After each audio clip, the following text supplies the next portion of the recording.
Allez, c'est parti. Bonjour à tous. Je vais dans cette vidéo faire la correction de l'exercice 1 de la fiche 3 d'approfondissement sur le chapitre des aires et volumes. Donc c'est bien un exercice d'approfondissement parce que l'exercice est plus difficile que les exercices des fiches 1 et 2. Là, c'est pas seulement appliquer les formules ou faire exactement comme les exemples du cours, mais on doit essayer de l'appliquer dans un contexte particulier. Et d'ailleurs, c'est un extrait de sujet de brevet, mais avec des choses qu'on peut faire vraiment au niveau 5e. Donc, on va le faire ensemble. Donc, on a l'énoncé qui est un peu long, mais on n'a pas peur, on va lire. On va déjà lire le texte introductif. La fleur de sel. La fleur de sel est la mince couche de cristaux blancs qui se forme et affleure la surface des marais salants. Chaque soir, Jean cueille la fleur de sel à la surface des carreaux. Pour transporter sa récolte, il utilise une brouette comme sur le schéma ci-dessous. Pas beaucoup d'informations utiles pour ce qui suivra, mais ça nous donne le contexte.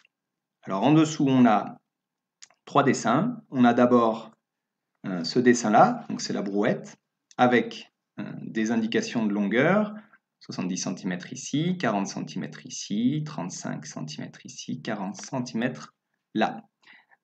Après, on a le dessin d'un trapèze, avec, pour ce trapèze, donc on a 3 lettres, petit b, petit h et grand B, qui désignent les longueurs. Donc petit b, c'est cette longueur, petit h correspond à la longueur de ce segment, et grand B correspond à la longueur de ce segment. Attention, là j'ai un B majuscule et un B minuscule. C'est bien deux longueurs différentes. En dessous, j'ai la formule qui me donne l'aire du trapèze. Donc cette formule, c'est grand B plus petit b fois h, le tout divisé par 2. Voilà. Ensuite, un dernier dessin à droite, donc le dessin d'un prisme droit à peu près en perspective cavalière. On a donc pour ce prisme droit les deux bases superposables, dont celle du bas qui est grisée, sur laquelle s'écrit R base. Et on a à droite la hauteur, donc la hauteur c'est le segment là qui relie les deux bases. On nous donne en dessous la formule du volume du prisme droit. R base fois hauteur, c'est la même formule qu'on avait dans la leçon. En regardant ces 3 dessins côte à côte, on peut déjà se dire une chose, c'est que la brouette, ça doit être un prisme droit.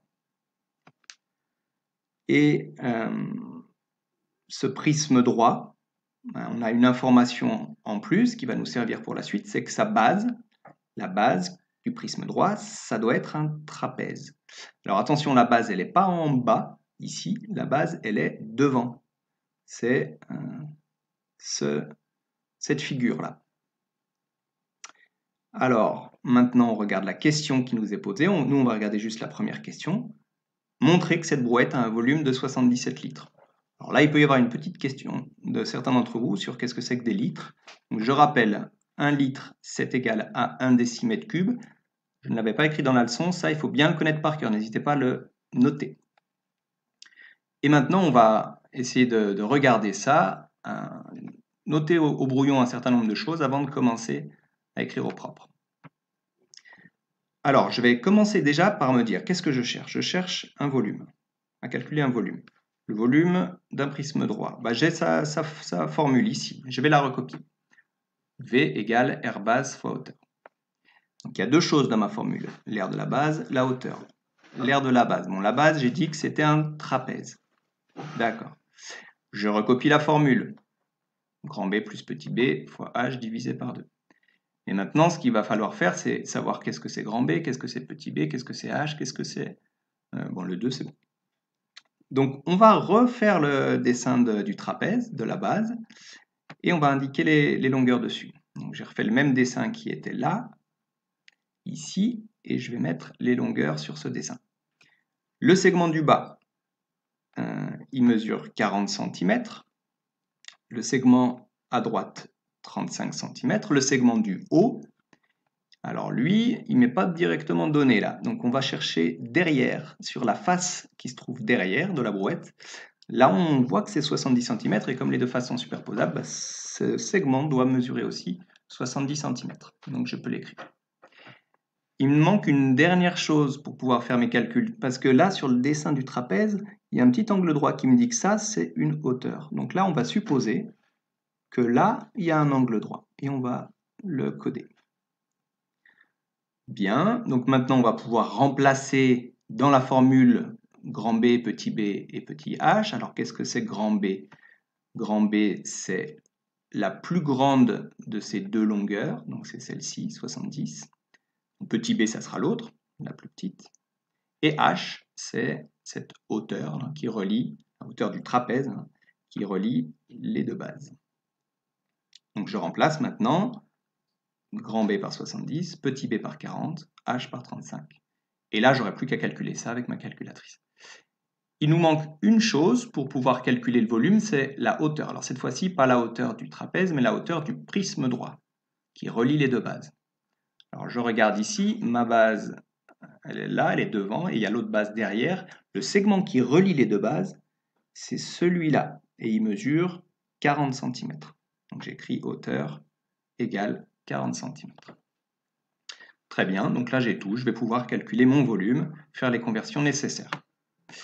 On va le faire au propre. Je reprends ma question et je commence à rédiger. Je veux calculer le volume de la brouette. C'est un prisme droit.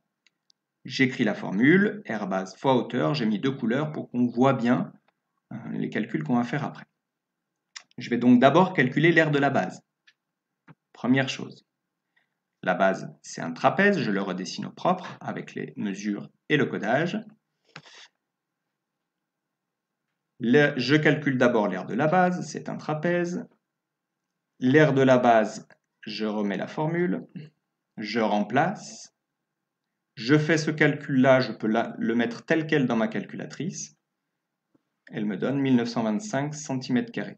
Je peux aussi détailler le calcul en calculant d'abord l'opération entre parenthèses, 70 plus 40, qui me donnera 110. Puis ensuite, je ferai la multiplication au numérateur, 110 fois 35.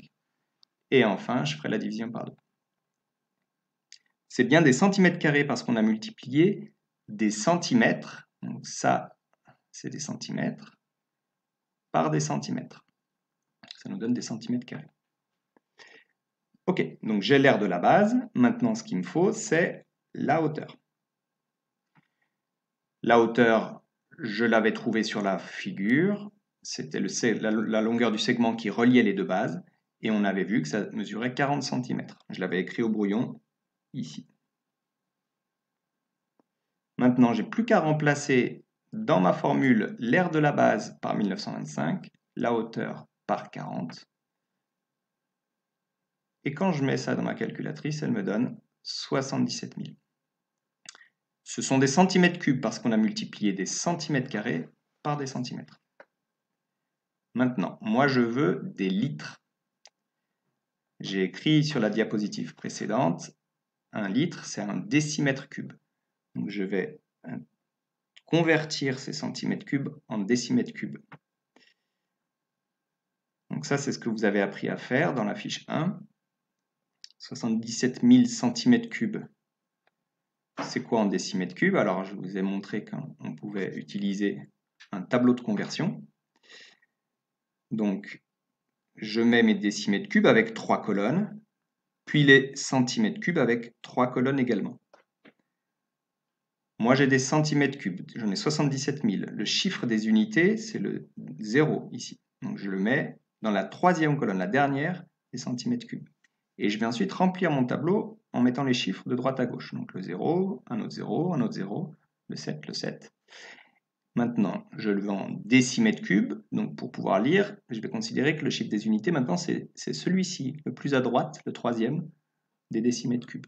Et donc le nombre en décimètres cubes, c'est 77,000. Donc, comme la partie décimale, elle vaut 0, je ne suis pas obligé de l'écrire et je vais juste écrire 77 décimètres cubes. On y est presque là maintenant, comme 1 litre c'est un décimètre cube ou un décimètre cube, c'est un litre. Donc le volume, c'est 77 litres. Et on a répondu à la question. Très bien. Pour la question 1, c'est bon. Une petite aparté sur ces unités, les litres, dont je n'avais pas parlé dans la fiche leçon. Donc c'est une unité de volume qui est très usuelle, qu'on utilise beaucoup dans la vie de tous les jours, et ça va remplir un peu les différentes cases entre les décimètres cubes et les centimètres cubes. Ça, c'est ce qu'on va avoir un peu tous les jours. Donc ça, on va appeler ça un litre, le décimètre cube, et puis on va remplir les autres cases, décilitres, centilitres, et le millilitre, ça correspond au centimètre cube.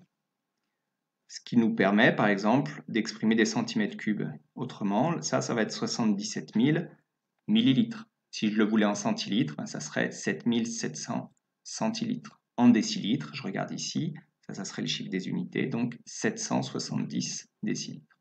Et donc, comme on l'a vu en litres, 77 décimètres cubes, c'est 77 litres. Voilà, on a terminé donc pour la question 1. La question 2, je vous laisse la faire seule. C'est juste une multiplication à réaliser. Normalement, il n'y a pas de souci particulier.